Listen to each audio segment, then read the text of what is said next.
Bonjour les sportifs connectés, c'est Jérôme du blog montrecadogps.fr. Aujourd'hui, s'est déroulé le camp Strava. Alors le camp Strava, c'est un événement qui était organisé en Californie et retransmis via leur chaîne YouTube dans le monde entier. Et au cours duquel Strava a révélé leur dernière mise à jour. Il a fallu donc attendre 100 millions d'abonnés, 7 milliards de téléchargements d'activités pour que Strava prenne le virage de l'outdoor. Donc, toutes les nouveautés de cette mise à jour sont tournées vers l'outdoor. Et pour vous montrer tout ça, rien de mieux que de sauter directement dans l'application. Pour commencer, Strava a ajouté 4 nouveaux profils sportifs. C'est-à-dire que maintenant, on a le trail, le VTT, le gravel et le VTT à assistance électrique. Donc pour commencer, Strava avait déjà fait des mises à jour en 2022 pour ajouter la vue 3D. Ça, c'est une fonctionnalité réservée aux abonnés.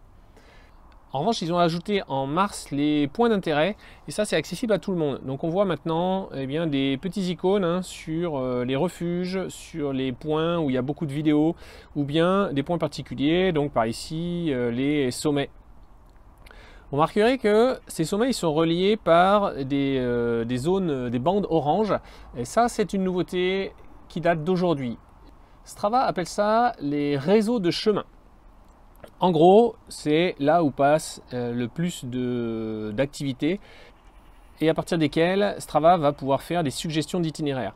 Donc vous voyez que sur chaque point d'intérêt, on a des nombres d'itinéraires qui sont suggérés. Alors, on peut affiner ces suggestions avec les bandeaux du bas, à commencer par le type de sport. Ensuite, il suffit tout simplement d'un appui long n'importe où sur la carte pour définir un point de départ. Et à partir de là, on a les premières suggestions. Alors ces suggestions, on les trouve dans le volet du bas. Maintenant, à chaque suggestion, on a une difficulté. Et puis vous remarquerez que Strava fait également une évaluation du temps de parcours à prévoir. Qui est en relation avec ce que les athlètes qui ont parcouru ces sentiers ont réalisé comme performance. Donc là, sur le premier itinéraire, il faut compter à peu près 1h27. Le deuxième, par exemple, 1h54. Ensuite, on peut aller voir les détails de cet itinéraire.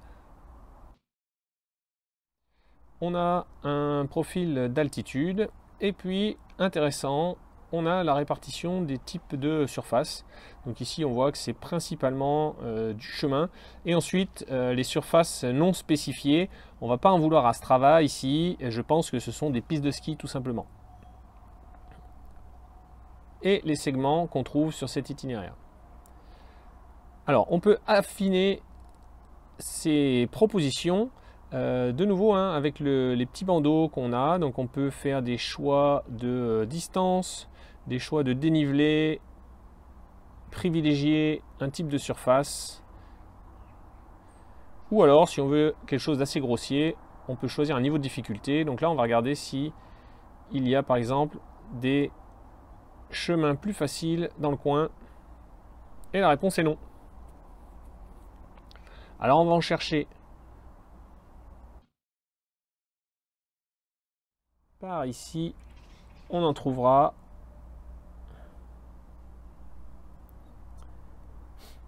Voilà, on a ici une proposition facile, une difficile et une modérée. Si on va voir les détails, on voit qu'on a moins de dénivelé et 0% de surface goudronnée. Parfait. Alors ces itinéraires, on peut les enregistrer. On les retrouvera dans l'onglet juste à droite. Par exemple ici, j'ai enregistré une suggestion qu'il m'avait faite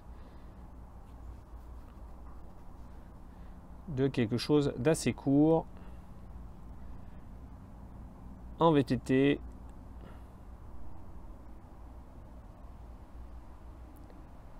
Montée, descente. Les abonnés Strava auront accès à leurs itinéraires enregistrés offline. Apparemment, ça ne sera pas le cas pour les gens qui ne sont pas abonnés, donc pour la version gratuite.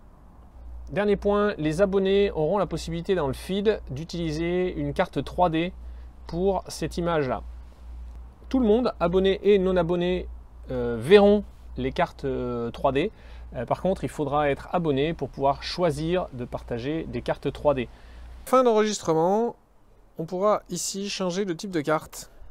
Et donc, les gens qui ont un abonnement payant Strava pourront choisir le type de carte utilisé ici. Et puis également une vue 3D, les types de surface, les... Bon, moi je trouve cette mise à jour plutôt sympa. En tout cas, ça va être adapté à ce que je recherche. Je l'ai déjà dit, hein, moi j'ai une version payante de Strava que j'utilise quasiment uniquement parce qu'il y a le tracé d'itinéraire automatique. C'est quelque chose que j'ai découvert lorsque j'ai déménagé et que je me suis mis de façon un peu plus poussée au vélo de route, et je trouvais tout simplement génial d'arriver sur Strava dans une région que je ne connais pas, de cliquer sur je veux faire 90 km et Strava nous fait 3 suggestions d'itinéraire, on en choisit un, on le balance dans le compteur ou dans la montre GPS. Je trouvais ça parfait. Depuis, donc ça c'était il y a 2 ans et demi à peu près, depuis la cartographie ça s'est énormément amélioré.